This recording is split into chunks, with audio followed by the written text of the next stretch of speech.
not wanting TJ to hear. This doesn't make sense. TJ is one of the most rational people I know. How could this be affecting him? Because, it's town-wide thing. His Christianity will just, he'll just deflect the supernatural with his Bible. You see, like the whatever is causing this is like, haha, I'm going to manipulate you, and then there's just some like random white bearded guy who's like, piss off, looking down from the heavens, telling people not to grovel, sending knights on a quest for the Holy Grail. We don't know what's causing it though. I don't know. I thought it was drugs or something. I mean, it seemed like drugs. I mean, the bear's on drugs. They all just took the same drug. Yeah, Brian's, yeah, he's got some salesmanship. He knows how to push a product out the door. I don't know. Maybe they're all crazy because of drugs and something set it off, like the supernatural. Well, PJ is religious. So, was it Jesus' fault? We need to blame him. See? So if he believes in that, then maybe it could go further. He's Jesus crazy. I shake my head. It is weird that Leo is an atheist. Like that's the only that's like his biggest thing that doesn't like line up with his MAGA like Hmm. ness of just that one thing. Because you would think that he would be like super Catholic because he's Is Leo just I don't supposed to be like a Reddit 4chan shitlord or something? know. No, that doesn't make sense. We scared Jesus out of this town like a long time ago, so he's definitely not doing this. People in cults do it all the time. But he's not in a cult. Look, he just moved out to that secluded area with the great leader, and they just have Kool-Aid breaks every day. They say it's Yeah. just getting warmed up. Yeah. It's all kind of the same thing if you think about it. Everyone's drinking Kool-Aid. Just they say everyone says that theirs is more special than the others. Your whole family is super religious, Leo. Yeah, so I have first-hand experience with all of it. I mix the Kool-Aid. Leo chuckles despite the situation. It makes me wonder if something more than what's in everybody's head if TJ's having it happen, because for some reason he's now our wise skeptic in the group.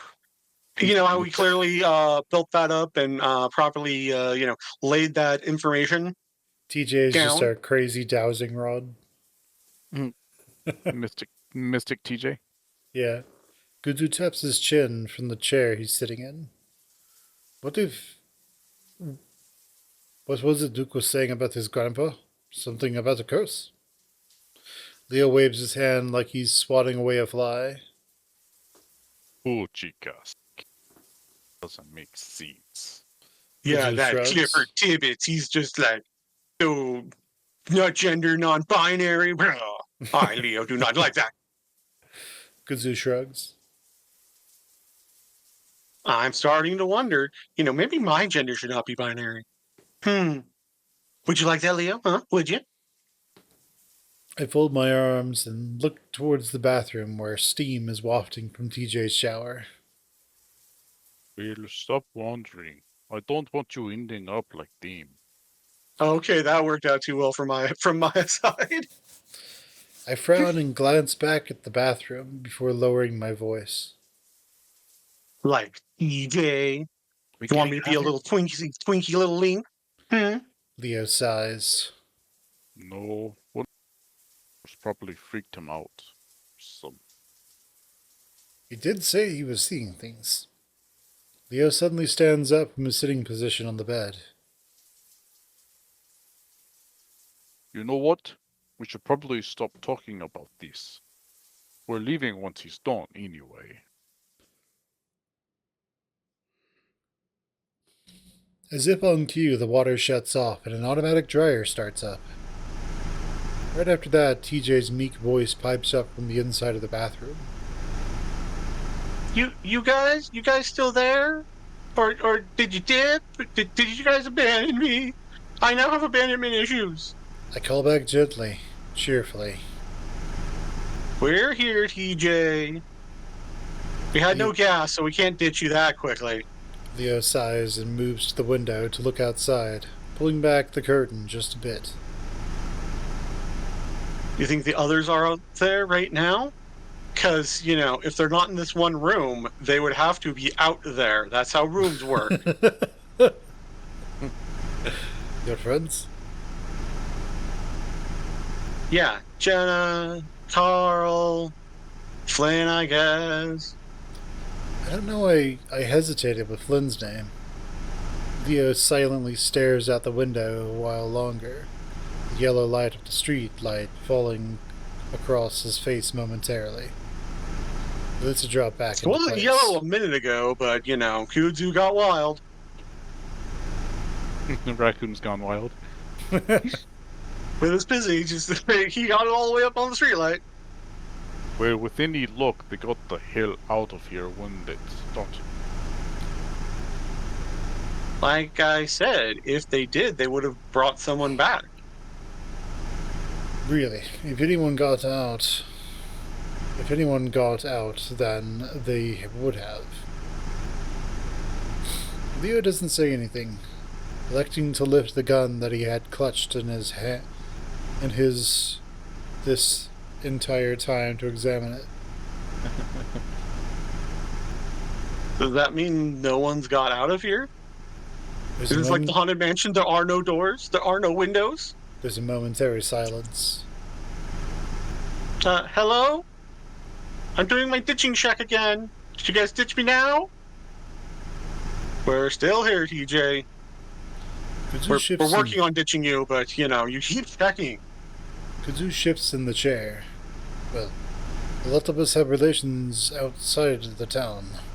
Family and work in Peyton. In fact, Kudzu checks his phone again. I'm supposed to be at work in like 5 hours. Someone's gonna notice. Nah, Flynn and his aunt just don't notice when you're doing stuff at City Hall. Don't worry about it. Maybe we should wait till morning. Someone has to be looking for someone here by then. Leo thrusts the gun back into his waistband resolutely. It goes off. He grabs his nuts and screams. Oh, my dick! I His took tail my off, yeah. dick! Oh, my dick! Okay. This is supposed to be in Chula. No. Nope. Relying on other people has gotten us nowhere. We gotta help ourselves. He might have a point, Leo. Your friend looks in pretty bad shape, like mentally. Then I'll carry his ass to the van. I'm leaving, and I'm not leaving any of you behind, shakes his butt. Leo stops. Except for the 3 that he's not even going to look for, Except for those ones getting left behind. Yeah, those 3 amigos. Leo stops and I follow his gaze to the bathroom where TJ steps out, his fur a little damp and spiky from his shower, and a fresh change of clothes. He stands there awkwardly a moment, rubbing his arm as we all stare at him. Hey, how you feeling? No, not backwards, computer. There we go. I'm fine. Things are more clear now. 'Cause, I thought you were ghosts, but I guess that was just my cloudy vision. Leo smiles gently. Good. So you remember who we all are? TJ smiles weakly. Yeah, again, things are clear, and you guys don't have to talk to me like that. But, it's fun if you do. I'm a toddler. Like, what? Like I'm crazy. I'm just crazy about the Lord. That's the only crazy I am. Okay, George, sorry. I clear my throat and try to assume a less I'm talking to a crazy person tone. Do you think you can make it to Leo's? We can stay here if you want, wait for someone to find us. I ignore Leo's exasperated sigh from behind me. TJ glances at the bed. I'd like to lay down, but, I guess we have to, walk all over town now, even though the restaurant is across the street. He looks back up at us, clasping his hands together. I think something is happening here. Something doing something to our heads. I don't know. Leo narrows his eyes. What do you mean? Well, if you go to the last book in the Bible and start reading Revelations, a lot of that stuff's been happening. Um, TJ looks off to the side. I saw things that shouldn't be here. This has never happened to me before. So, like, I saw Sydney, but he was wearing like a black coat, and he looked like me for some reason. It was a strange, bizarre world. TJ looks down at his hands. I remember someone was chasing me. Oh, trying to grab me, and then I scratched at it TJ looks with my back up at quick us. feline skills. Behold the cat food. And it was Gianna, which wasn't weird. She normally, inappropriately touches me, but I was too scared. I didn't know if it was really her or not, so I ran, and she didn't follow me because, she's like, oh well, I guess I'm not going to be a dummy mommy today. TJ is starting to shiver again. What did she look like when you didn't know it was her exactly? TJ frowns, opening his mouth to say something, then closes it again. Finally, he looks at She looked Leo. like my mom. It was really weird. Finally, he looks at Leo, apparently deciding to ignore the question. Can we find her? I can't stop thinking about it. And I want to make sure she's okay, after she, transforms into beasts and, I have to use my cat food. His voice gets a little broken, but he manages to control his tears this time. Leo grimaces. We really need to go, TJ. The faster we can get help, the faster we can help everyone here, including Gina.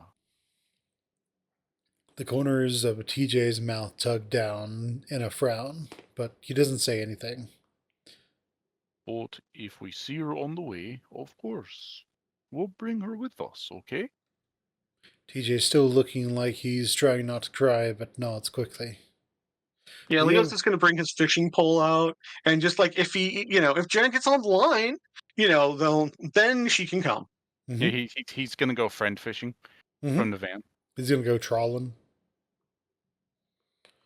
Leo rolls his He's- shoulders, keeping the gun pointed at the ground as he moves to the door. Now, everyone, stay close to me. Chase, keep with TJ. Kudzu, you bring up the rear. Got it? Alright. We're just gonna head up the street to the diner. Not far at all. I look up at TJ, trying to give him a reassuring smile. He's still looking at his hands, though, so I move closer to him, pulling an arm around his shoulder, gently guiding him to the door. The trek Okay, to the now diner. we just need to ditch TJ. Patige. The trek to the diner is practically silent compared to just a few hours ago. Aside from the nightlife, there's no screaming or shooting. The way there is fairly straightforward, straight down the road, down the main road. However, we decide to cut through backyards instead of using the road. Leo tells us the best way to not be seen, if there are people around. TJ keeps close to me, wanting me to keep my arm around his shoulder as we move, his eyes either squeezed shut or staring straight ahead. It's like Again, the diner was across the street. Why do they have to do this? It's Yeah. just so dumb. And plus, there's like blood everywhere because they still haven't patched up Chase's arm. Even though they took a nice long break in a hotel room. Yeah. Yeah, Chase could have actually taken a bath right after TJ. It's like we're moving through a haunted house and he's too terrified to look in either direction. It does get too difficult to keep him that close, though. Especially as we start having to move through bushes, and hop fences. I opt to hold his hand instead. In any other situation, I'm sure TJ would have been running for the hills in embarrassment, but he just clings to me like he's never going to let go. We all move in silence through the brush. The quiet is actually almost as unnerving as the shouts and gunshots were. As we move under a few stray trees, I try to keep the memory of seeing the corpse strung up out of my head. There's no way a demon or whatever they said it was did that. It was one of the town It was crazies. the worst demon of all. Man. The greatest monster of all. It was one of the town crazies. Killed and then mutilated that person to convince us of their delusion. There's 4 of us now. 2 of us have guns. We're gonna be fine. We get to after only about 5 minutes. Though most of it is spent floundering through the brush and old broken fences. Because of the meandering, we actually miss it and have to backtrack. Cautiously, we make our way around the diner, to the parking lot, and immediately spot the lone van. When we finally do get there, Leo jogs up to his van and shoves his hand into his pocket. But then he freezes and stares down. Oh. Me and TJ arrive next to Leo, and TJ finally lets go of my hand. What is it? Because, my eyes don't work, TJ blinded me with his cuteness. I ask, but I see the problem at the same time that I ask, but I see the problem at the same time that I do. I guess so. Well, Chase does have multiple personalities. The 2 tires that I can see are brutally slashed and completely flat. I'd bet the other 2 are in the same way. Well, I mean, that's great, because you can still drive on, wheels. You won't have any traction, but you can still technically do it. Yeah. Leo what? Who did that? Leo puts his Big meanie pimps. Leo puts his hands up to his face, rubbing his eyes vigorously with his palms. What? Who did that? He's a big meanie poo-poo head. TJ reaches out and grasps my hand again. Gudzu moves over to the other side of the van to inspect it. Brian. Leo growls out the name. How do you know? I mean, there's so many other people chasing us and wanting me dead. It's a long list. Leo doesn't say anything, sitting down on his haunches as he stares at the completely destroyed wheel. Who's that? TJ, definitely want to get to know this Brian fellow. TJ asks quietly from beside me, studying his expression. I wonder if I should tell him. Probably not. Well, you see, TJ, if you mix cocaine and an ursodie, and then have that go completely on meth, with a little acid thrown in there, you get a Brian. Mm-hmm. Oh, and then all the blood of his victims. You just mix those all together in a big pot. Oh, yeah. Which he also sells. Him scared of seeing things is bad enough. I don't need TJ to be worried about an actual person who's out to kill us. I'd actually completely forgotten about the bear up until this point. it truly was him, then we're in even more danger than I thought. It's just another person we saw. He was acting weird. It's all right. Let me just completely gaslight you. And there are no scary things going on, TJ. It's just a perfectly normal day where we're hanging out at 4 in the morning TJ on the doesn't side of the road. TJ doesn't seem to take much comfort in that, staring at the tires, wondering why we're here at 4 a.m. in the morning on the side of the road. Whether or not it was Brian, whoever it was, had done a number on the tires, completely tearing the rear tire to shreds. Kudzu comes around from the side of the van, shaking his head. The two tires are the same. How far do you think we'd get on flats? Leo lets out a ragged growl, standing back up. Not far enough. We'd probably get to the lake before the goddamn wheels fall off. Leo stands there, thinking. Should we just go back to the motel? Leo shakes his head. There's beds, shower. The four of us could just, really get to know each other. No, I'm not staying here another minute. I'd rather start walking, actually. To the Oh, highway? he needs his walkies. To the highway? He's That'd gotta take go half take an hour. That'd take half the day. I'm pretty sure Leo probably crapped his pants when he was being tortured by Duke anyway. Well, we'd at least be getting somewhere instead of sitting around here. I look down Main Street towards the darkness of the lake and desert. The ominous feeling I get is overwhelming. Like I have no doubt that if we set out into the desert, we wouldn't last long at all. I don't know why.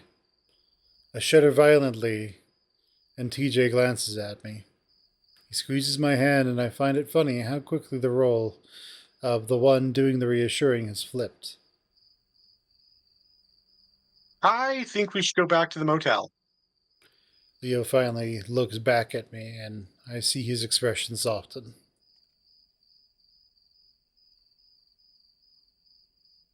Hey, Otter, it's gonna be fine. I'm gonna get us out of here, okay?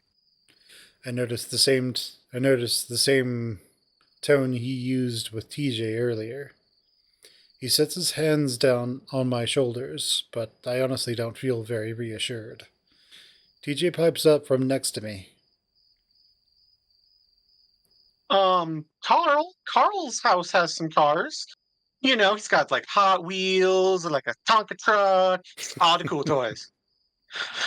Maybe he's there and we could leave with him and the car. It'll smell like weed, but we could do that.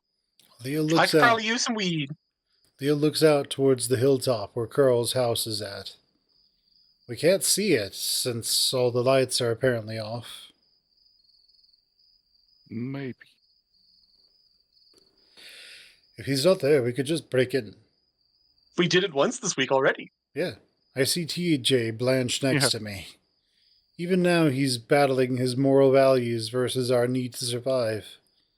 I still just want to go to the motel, hold up there, and wait. Maybe sleep. I'd give everything just to be able to lay down somewhere safe right now. But now, with your concussion, that's a great idea. But now, with all the new possible factors, with the new possible factor of Brian, I can see the benefits of getting the hell out of here. Now. All right. Leo sets his jaw, narrowing his eyes. Let's go. Remember to stay close. We don't bother going off-road on the way to Carl's place, mainly because we'd just be trudging through sagebrush, full of ticks at this point. Leo figures that since Carl's house is the only thing up this road, aside from through the canyon to nowhere, no one would be driving there anyway. It takes us about 20 minutes to get there, walking in silence up the cracked road, the only sound our panting. I'm the loudest, considering my short legs, and also that I'm probably the most out of shape compared to the others. When we're close to Which the is man, weird because he swims like every day now. yeah. Earlier in the route, they said how what great shape he's in. When we're close to the You know, mansion, continuity. What's that? I look back down towards Echo. Only a few of the streetlights dot the small town. I don't see anyone on the roads near them. I see a window or two here and there with their lights on, but no movement from within. We only hear two sounds on our track. One is the blood curdling scream coming from the town behind us. A woman. TJ reaches out again for my hand when that happens, and I squeeze his comfortingly. The next, a few minutes later, is a faint laughter coming from further away that rises in pitch before fading back out. I grimace, wondering if anyone else heard it, or if it just came from inside my head. No one says anything, and I don't ask. By the time we reach the mansion, I'm covered in sweat and I keep adjusting my shirt uncomfortably as it sticks to my chest and shoulders. The garage door is closed, and there aren't any cars in the driveway. Wonder if maybe Carl took off already. I hope he did. We stand in front of the door, and Leo holds out a hand to us, motioning us to be quiet. I watch his ears poke up to full extension before he moves to the glass on the door, cupping both hands over his eyes to peer inside. We wait a tense moment, and I wonder if maybe he's looking at something horrific. But after a while, Leo pulls back, shaking his head. Can't hear or see anything. Maybe he left, or he's with one of the others. Kuzu offers quietly, standing just behind me. Maybe. You know, him and he might be at Flynn's house doing the ball wow. Leo appears to be thinking hard. Then he reaches out for the doorbell with an index finger. He hesitates for 2 full seconds before pressing it. The fancy chime rings softly from inside. I notice Leo's got a hand on his gun, watching through the glass intently. I also notice that not only is TJ pressing close to me, but so is Kudzu from the other side, shoulder slightly ahead of mine. It's almost like he's shielding me. A minute goes by before Leo tries again. We wait another minute before Leo lets out a ragged sigh. Whether it's from relief or frustration, I'm not sure which. Considering what's happening, you'd think some people from the town would have come up here to loot or something. Yeah. I look back at the town, a few glints of light glaring ominously back.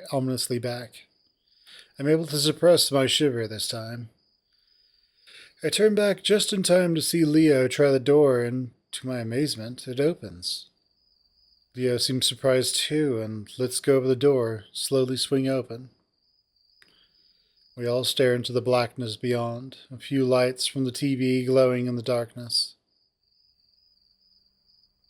Should we go in? Leo clears his throat. Nah, I think we should just leave. You know, Carl's clearly not there. No, he's potted out of his mind. Well, we gotta get the keys somehow.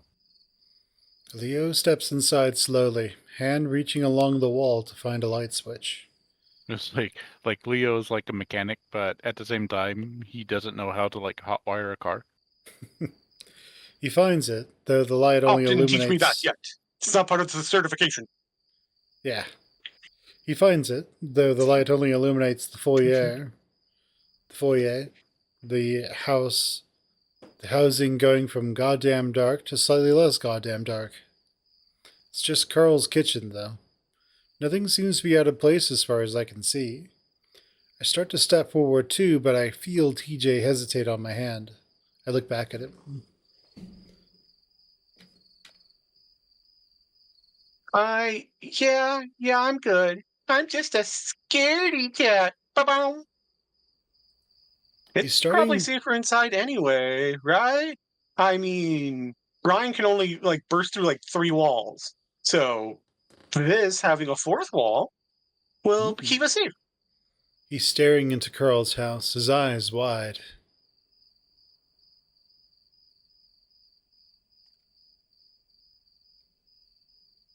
Wait, Okay, what? you already Ah, blew past. TJ good. swallows and finally steps in with me, Kudzu following close behind. The mansion is pleasantly cool against my sweaty fur. There's something strangely comforting about something as simple as the AC still running. A sense of normalcy. Leo stands there. Yeah, the ghost can't get to the AC.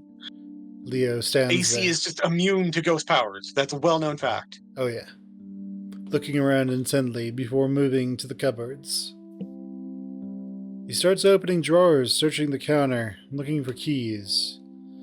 I leave TJ to huddle on the couch before moving to the kitchen myself.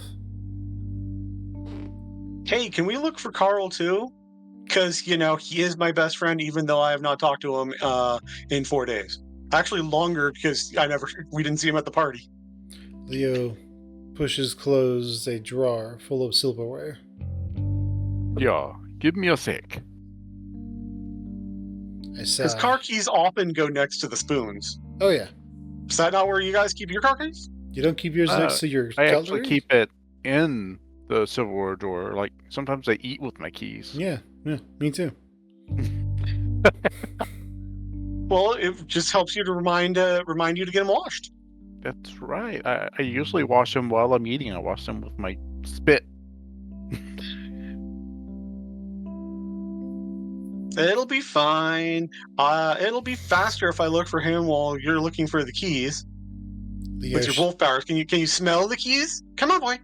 Come on, boy. Find it. Keys. Sniff out Carl. Leo shakes his head. Gotta stick together.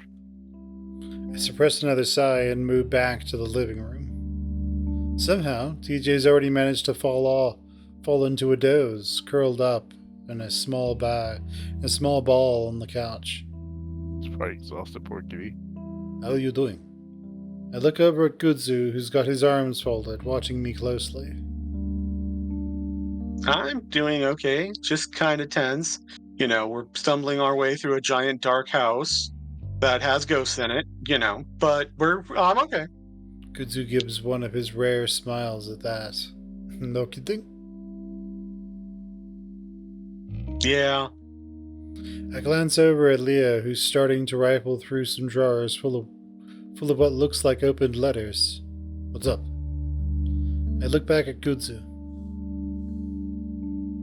I'm just thinking about Carl, if he's here or not.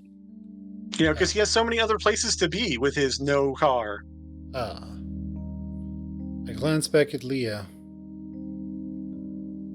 Hey, Leo wants to stick together, but let's do this because I'm Chase. So let me get into a dark, secluded area with no backup and no one knows where I am. I look back at Kudzu. You want to help me find Carl? Maybe you could sweep the upstairs and have a look in the basement. The murder room with the scaries down there. That one. Kudzu glances at Leo as well. It'll make things go a bit faster. Yeah, I think it'll be fine. I really don't think anyone's in this house. Kudzu nods towards the window facing the town. From what I've seen, people are mostly wrapped up in their own issues.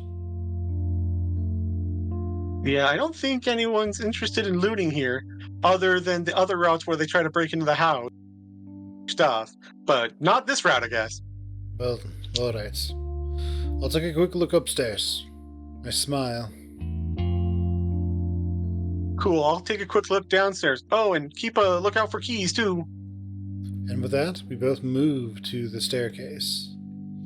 I give Leo one last glance to make sure he's not watching before we both head into our respective upward and downward directions. I flip on the light switch to head into the basement, and it's only when I stare into the black hole that I'm heading towards that I get the first inkling of fear. I shake my head, remembering what Kudzu said. If anyone's here, it's definitely only Carl, and that would be a good thing. If we can find him, we can bring him with us, and we'll be on our way out of this hellhole. I tell myself this as I bounce quickly down the stairs, wanting to get this over with as soon as possible. Now Then in he the basement. falls. Now in the basement. I glance around quickly into the several doors down here. A storage room, a weight room, a video game looking room. I start to realize that if Carl is here, he's most likely upstairs, and I'm really just giving the basement a cursory check. Start to rush, though, not wanting to take too long in case Leo notices, if he hasn't already. I reach the end of the long basement hallway, and I'm looking left into a smaller room. There's a tiny white wooden door that I assume leads to a crawl space. I stare at it for a moment, not even thinking to bother with it until I see little white hoof prints. There are several like them, like someone came and went a dozen times into and out of the crawl space. I look behind myself, feeling a chill run up my spine, like someone's watching me. Looking back to the prints, I notice that the little door is just slightly open. Could Carl be in there? I remember what he'd been doing down here when we couldn't find him during the birthday party. That moment I catch a glimpse of something poking out from the door. It's skinny and hairy, very long, maybe 6 inches in length. I stare at it, wondering if it's a Halloween decoration that's stored under there. Guys! Leo's voice booming down the stairs makes me jump a foot into the air. I don't have time to stare at the black thing any longer, and instead stumble down the hall towards the sound of Leo's voice. The icy glare directed at me as I move up the stairs actually makes me cower a little bit. I'm not used to having his monolithic anger directed at me. I told you to stick together. His voice That is why I'm getting the glue. His voice rumbles out at me. Sorry, I found something. I think it's a dildo. It's 6 inches long. Putzu did too. Carl's upstairs. What? The thoughts of the hoofprints disappear from my mind immediately. He told me you were down here. Come on. More gently now, he grasps my hand. Pulls me the rest of the way up the stairs. Expecting us to turn to Carl's room, but instead we go further towards the end of the hall. I think this is where Carl's parents' bedroom is.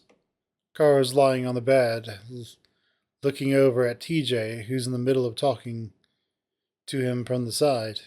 He glances our way when we enter the room.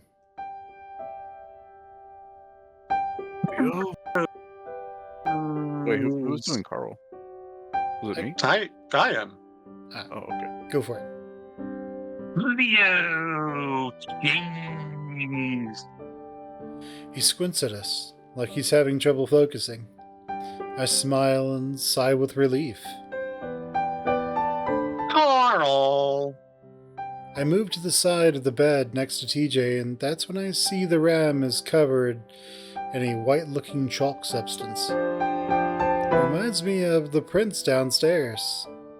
It's all over his horns, and a bit of what looks like drywall is covering the pillow around his head. What happened? Are you okay? Were you just taking a nap? Because sleeping is a strange thing to do at 4 a.m. Who would do that? Who the hell would be sleeping at this time of the day, you freak? Yeah, I know, right? What do? Work a Idiot. night shift or something? Easy. Leo says to me, so I shut my mouth. TJ reaches out and grabs up one of Carl's big hands. The ram has just stares at the ceiling now, looking just as confused as we are. I look up at Gudzu, who's standing a little off to the side like he did when we were trying to talk to TJ. What happened? I mumble at the raccoon, and Gudzu moves a little closer. I don't know. I just came in and thought he was taking a nap or something. I glance back at Carl, watching as TJ starts to gently pat his forehead. But he wasn't. Gudzu shrugs. He's doing that new kind of sleep that, there's a TikTok about, Mm-hmm. He was doing that kind of sleep. Oh, yeah. He was sort of, I don't know. He was sweating and mumbling. I kept calling his name, like really loudly at the point where Leo came up. Carl starts to breathe heavily as he covers his face. I think he's crying, so I step back a bit with Gudzu, not wanting to crowd him as TJ leans over and hugs him. It wasn't until Leo touched him that he woke up. Really suddenly. Huh? I'm Chase. I'm supposed to have the magic touch. How dare Leo steal my thing? No, I'm fine. I just got really super high and slept through the entire insanity. Like Tuesday. Carl lets out a weird, shaky laugh as he sits up, wiping his eyes. I was just having this really fucked up dream where, I was my ancestor and the house turned into the 1860s version. Felt like I was up for hours, man. Walking in circles. I ate drywall with my dog friend Raven. It was delicious. Carl leans back on his hands, staring at the ceiling again. I had a dream that and then I ran back here and just sort of went downstairs and I was gone. Because that's when the edible really kicked in. Gone? Where? Carl shakes his Disneyland. head. I don't know, a hotel or something? A few hallways that just went in circles. I couldn't get out or wake up. Because my house is so big, I just get so high in it and I get lost. Carl looks back at us. Even now, I don't know if I'm dreaming, but at least there's people around. Carl shakes Jeez, want to get high? Carl shakes his head, a cloud of dust coming out from his fur. What are you guys doing here anyway? Other than, wanting to have a party? Party time? Actually, the town did go a bit, strange. What? Really? And you guys didn't invite me? The socially awkward one that never would want to go anyway? Leo seems to hesitate, clearly not wanting to rile Carl up more than he already is. Yeah, but we're trying to leave. Actually, that's why we're here. We need a car. So what I saw in the town, however long ago that was, that really happened? Dude, my dreams are becoming reality, man. Maybe all reality's just a dream. Maybe it is. What are you, a nihilist? A high nihilist? The nihilist and No, the dude, atheist. but people were running around and shooting stuff. It was like a video game. And then there were beasts, so I had to grab my saw cleaver and just start hacking them down. GTA. Leo doesn't say anything to that. Why do you need my car? What about your van? I mean, clearly I'm going to be stingy about cars right now for no reason. Someone stopped my car. It broke down. Carl narrows his eyes. How? You're an auto mechanic. Can't you fix your own car? I can't fix a stab wound. See, without my weed, I become very skeptical and inquisitive. Mm-hmm. Listen, we'll tell you everything on the way. We just need to get out of here now. TJ picks up some of the bits of white chalk coming from Carl's head fur. Blood's all over you. It looks like it used to be wet, but now it's all like crusted up. Was Flynn over? Carl runs a hand over his head, bringing it away to find it covered in white dust. I ran into the wall. More like ran through the wall. Man, being high is so much fun. You guys want to get high? Ow. Carl suddenly points at my arm. Dude, what happened? Because you're still bleeding from like 3 hours ago. Yeah, there's just blood everywhere. He's just goofing up somehow getting Oh. more blood. Don't worry about it. Blum. Yeah, it turns out he's a hemophiliac, so just never gonna stop bleeding. Huh? Oh? I lift up my arm and remember the cut that I got from the broken window. The fur is heavily matted down with blood, and the jagged cut is still oozing a little bit. Long story. We'll explain. Like Leo said, you know, I Ram. was doing some breaking and entering, got into a gunfight. Apparently bears are bulletproof now. It's just, you know, an FYI for you, Carl. The ram stares at Oh, the I cut. got hit by a car. The Duke ram, is apparently a flexible weasel. the ram stares at the cut, so I lower my arm. It seems to finally be setting in for Carl that things are not right. I've also realized that none of us are immune to the new hysteria setting into the town. Is this what it was like for all those people living in the town over 100 years ago? I managed to think humorously to myself that I actually did do what I set out to do when I started the project. It's pretty clear that it's all happening all over again. So, you got your keys? We need to get the hell out of here and get this town some help. Yeah, I got him in my room. You know, the logical place that you probably should have started looking instead of the Civil War tour, but you know. What do I know? I'm high. We pull quietly out of the driveway in Carl's car, which makes almost no sound since it's a hybrid. That's fancy for 2015. Yeah. Leo's driving, of course. Carl's still woozy, and Leo actually had to help him walk around to find the keys. I sit in the back between Carl and TJ, while Kudzu sits in the passenger seat next to Leo. I overhear Leo mumbling to Kudzu to sit next to him while I help Carl into the car. Yeah, because the two masculine guys have to be the ones up front. Oh yeah. Clearly. Something about them needing to be able to get out of the car quickly with their guns if things went down. And now we know why. They're pretty sure things are going to go down very badly. Leo Yeah, it's not like doesn't. they're going to run into something that can't be shot. I mean, that won't happen. Yeah, that's Oh, yeah, never. not impossible. That's like some kind of like fantasy stuff. Yeah, I mean, yeah, that's not possible. This is only a horror. We just saw the true horror, right? Totally. Leo doesn't floor Yeah, it. Like, Leo's freezer, where it's full of nothing but terrible TV dinners. yeah, that's the worst It's like part. the most horrifying thing imaginable. Oh no, it's banquet! Ah! Getting strapped to a St. Andrew's cross. Psh, getting kidnapped by some crazy bear. Who cares? I'm pretty TV sure, dinners.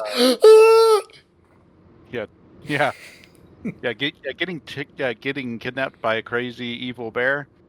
Just another day in Echo. Serial killer yeah. and rapist bear, yeah. But you don't get a metal fork for your TV dinner. That's right. The worst. Oh man, that's the worst. And it's not even a fork. It's a plastic spork. I mean, that's the worst. Fork. See, I miss those.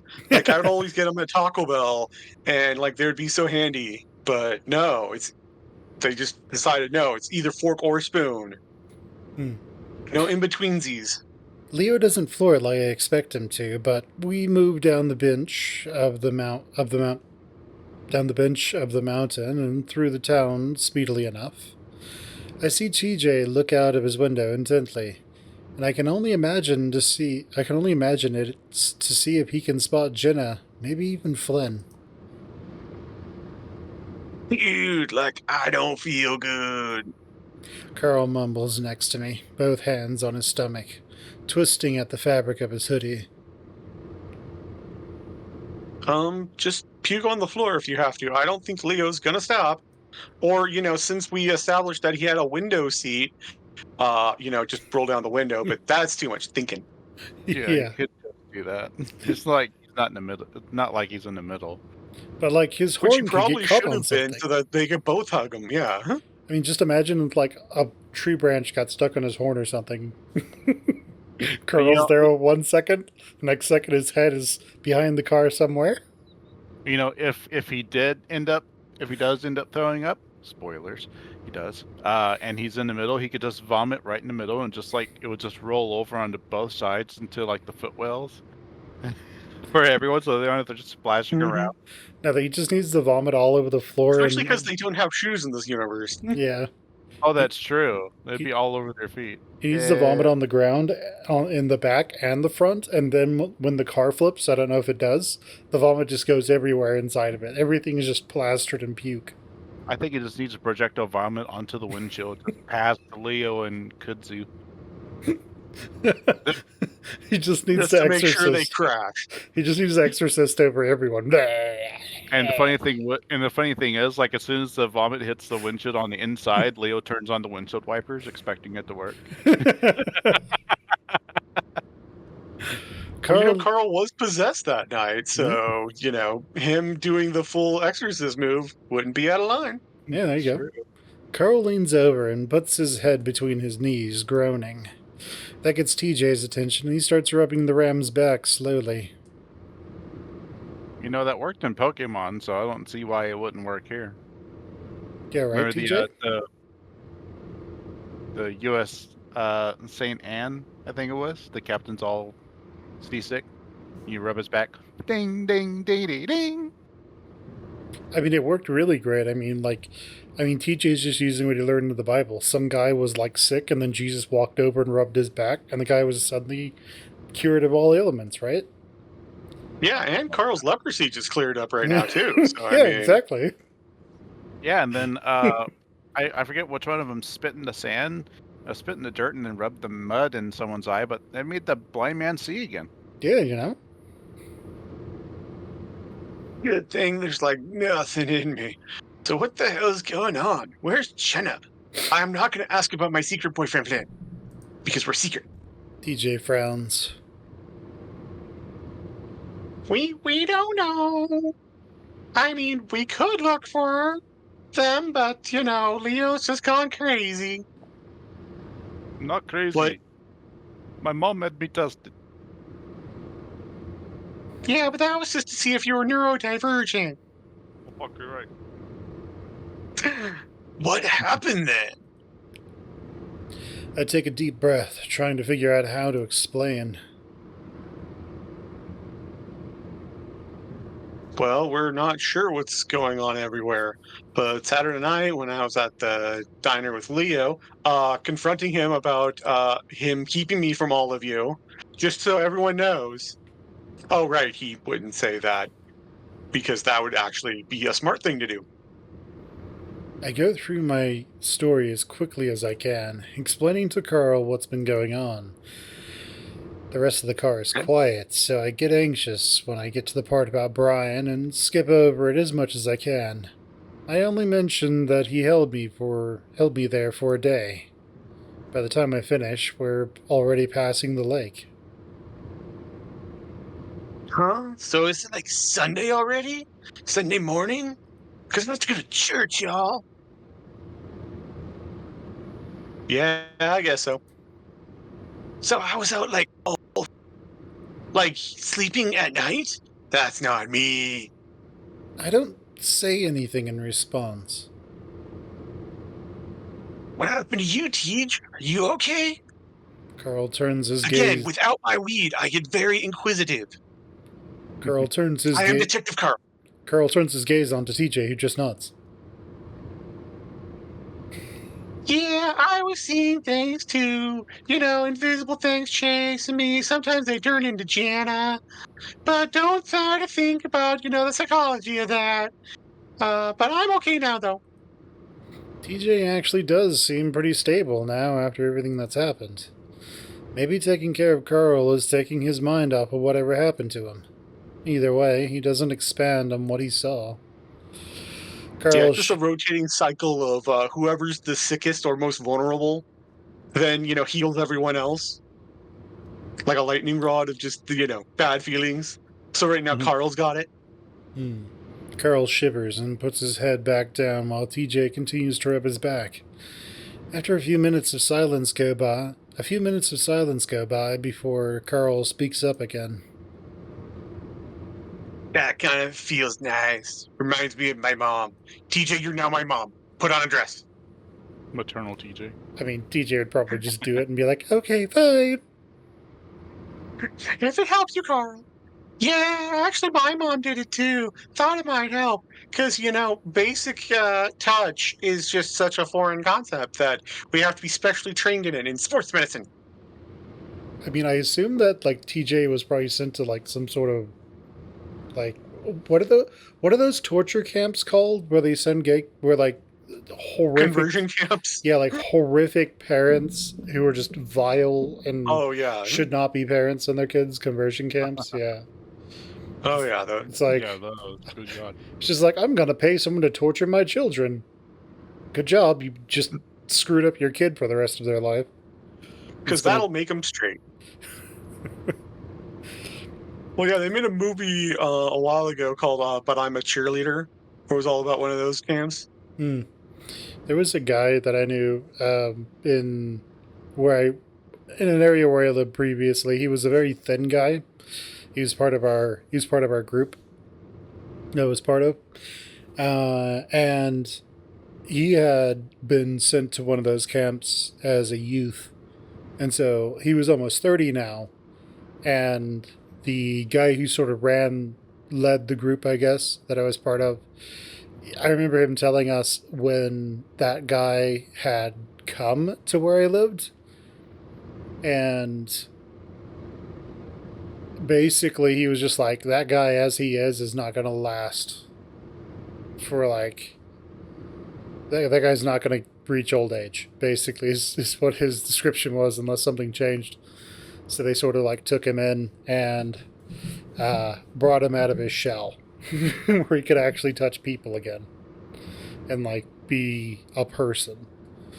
So yeah, conversion camps are awful. They mess up people for their entire lives. You really need therapy after that. It's horrific and awful. Yeah, you need good therapy after that. Yeah, and yeah. I fully believe that if a parent sends their kid there, they should have all their kids taken from them and given to someone else, because they're just awful and terrible, and they should be put in prison for that shit. It's inexcusable.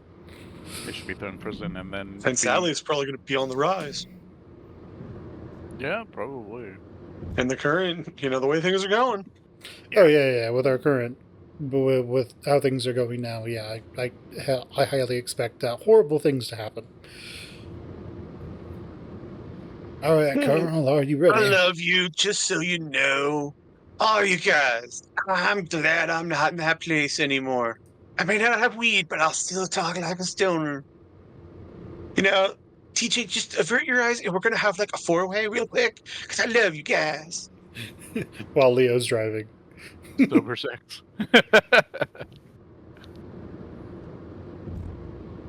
I love you too, Carl, and everyone else, especially Jesus.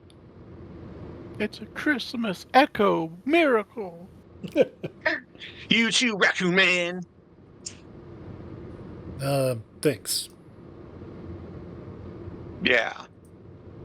I affirm my own love for everyone. Kudzu glances back at us before turning his attention to his own window. Leo doesn't say anything from the front, his focus solely on the road ahead of him. He doesn't even give like a "I love all of you." It's just "I only love Chase." The rest of you are tolerated. And Kudzu's just like, I love you, Chula. Okay. And everyone looks at each other. I watched the desert whip by us, for the first time feeling somewhat safe as the town disappears behind us. But of course, it doesn't last long. What's that? On the side of the road there. All right. Kaiser, are you ready to show Finn the monster?